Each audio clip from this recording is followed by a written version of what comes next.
کہ ایک انسان کی تربیت میں چوتھا رول میڈیا پلے کرتا ہے. ماں، معلم، استاد، نمبر 3 معاشرہ، اور نمبر 4 میڈیا. میڈیا دو طرح کا ہے، سوشل میڈیا اور میڈیا. سوشل میڈیا نے پچھلے 6 7 8 سال میں جو تباہی مچائی ہے، یہ تو اب بچہ بچہ جانتا ہے، یہ تو ہم سب جانتے ہیں، اس کو تو بیان کرنا کوئی ہے ہی نہیں کہ ساری دنیا کی اس وقت کی سب سے اہم خبر یہ ہے کہ اڈانی جی جو ہے وہ آسمان سے زمین پر آ گئے، اڈانی جی جو ہے لٹ پٹ گئے، اڈانی جی ختم ہو گئے. لیکن میڈیا میں آپ نے ایک کی زبان سے یہ نہیں سنا ہوگا، بلکہ کوئی ایران کی بات کر رہا ہے، کوئی توران کی بات کر رہا ہے. ٹیپو سلطان کی جو تلوار تھی، اس تلوار کے مٹھے کے اوپر لکھا ہوا تھا کہ میں اس تلوار سے کافروں کو قتل کروں گا. وہ پتہ نہیں کون سے کیمرے سے پڑھایا وہ اللہ کا بندہ، اس کو یہ نیوز مل رہی ہے آج چلانے کے لیے. عجیب و غریب داستان ہے. تو وہ تو ہم دیکھتے نہیں ہیں. اللہ کا شکر ہے ہمارا تو مائنڈ پہلے سیٹ ہے، ہمارے تو نوجوانوں کا مائنڈ پہلے سیٹ ہے. میڈیا غلط بات دکھاتا ہے تو اس پہ تو کوئی بات نہیں کرنی ہے، بات کرنی ہے سوشل میڈیا پر. میں اس میں صرف ایک بات کہوں گا، جیسا کہ ابھی سالک صاحب نے کہا تھا کہ استعمال کرنے کو منع نہیں کریں گے، میں ایک بات کہوں گا، میڈیا استعمال نہیں کرتے، سوشل میڈیا کو غلام بنا کر استعمال کریں. غلام بنانے کا مطلب یہ ہے اس جگہ استعمال کرنا ہے اور اس جگہ نہیں کرنا ہے. بس اگر آپ نے یہ سیکھ لیا انشاءاللہ آپ کامیاب ہوتے چلے جائیں گے. اور یاد رکھیے گا یہ ہمارے بچوں کو، بچیوں کو، نوجوانوں کو، ہر ایک کو ایک شوق ہے بہت زبردست. وہ شوق کیا ہے؟ فوٹو کھینچانے. کوئی فوٹو کھینچا رہا ہے، کوئی ٹیڑھا منہ کر کے کھینچا رہا ہے، کوئی سیدھا منہ کر کے کھینچا رہا ہے، کوئی لیٹ کے کھینچا رہا ہے، کوئی کہیں کھڑے ہو کے کھینچا رہا ہے. نہ جانے کیا کچھ نہیں ہو رہا اس کے نتیجے میں.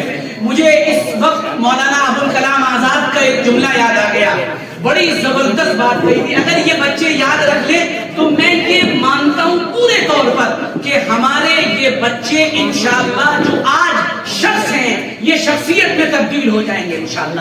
جو آج پرسن ہیں وہ پرسنالٹی میں تبدیل ہو جائیں گے. کیا جملہ مولانا ابوالکلام آزاد کے پاس ایک بڑے عالم پہنچے، بڑے عالم، میں ان کا نام نہیں لوں گا، اور انہوں نے کہا کہ میں آپ کے ساتھ فوٹو کھینچانا چاہتا ہوں. ایک جملہ کہا، میں آپ کے ساتھ فوٹو کھینچانا چاہتا ہوں. مولانا ابوالکلام آزاد کا جواب کیا تھا؟ خود ایسے بن جاؤ کہ لوگ تمہارے ساتھ فوٹو کھینچا لیں. خود ایسے بن جاؤ کہ تمہارے آئی پیچھے والوں کو سمجھ میں نہیں آئی، بچوں کو سمجھ میں نہیں آئی. خود ایسے بن جاؤ کہ لوگ تمہارے ساتھ کھڑے ہو کر فوٹو کھینچانا پسند کریں.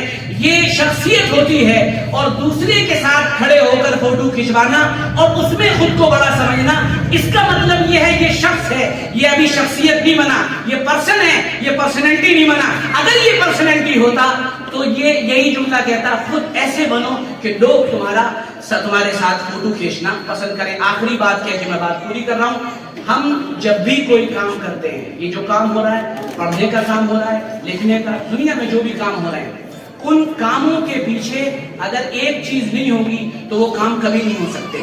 یاد رکھیے گا، وہ ہوتا ہے ان کا مین موٹیو کرنے کا کہ یہ کام کیوں. اس کے لیے ایک ضرورت ہے. آپ جب بھی کوئی کام کریں زندگی میں، بہت اہم پوائنٹ بتا رہا ہوں، جتنا بھی جو بھی کام آپ زندگی کے اندر کریں، ایک بات یاد رکھیں، وہ یہ ہے، اور یہ بات تمام انگلش کتابوں میں جو سیلف ہیلپ بکس ہیں ان کے اندر آپ کو مل جائے گی. اس کے اندر لکھا ہوا ہے begin your work. کام شروع کریں، اپنے کسی بھی کام کی ابتدا کریں، اور اس ابتدا میں ایک بات ملحوظ رکھیں، اور وہ یہ ہوگا بہت طاقتور وائے ہونا چاہیے وہاں پر. وائے کا مطلب یہ کام کیوں کر رہے ہو، کیوں. یہ اگر آپ کی زندگی میں آ گیا تب سارا کا سارا کام آپ کا انشاءاللہ کرنا آسان ہو جائے گا. اور اگر یہ نہیں آیا تو آپ کوئی کام نہیں کر پائیں گے. اور اس کو ایک مثال سے میں دے کر ختم کر رہا ہوں. ایک تختہ پڑا ہے یہاں سے وہاں تک کا، کوئی آپ سے کہتا ہے اس پہ چل لو گے؟ چل لیں گے، یہاں سے وہاں تک جانا ہے، چلے جائیں گے. پھر اس کے بعد وہی تختہ 4 منزل اوپر ایسے کر کے ڈال دیا جائے اور ادھر ادھر کچھ نہ ہو، کہا چل لو گے؟ پاگل ہو گئے؟ کیوں نہیں چلو گے؟ بھائی صاحب ٹپک دے تو ہڈی ٹوٹ جائے گی، نہیں چلیں گے. کہا اگر تمہیں 50,000 روپے دے دے کوئی تو بھی نہیں چلیں گے.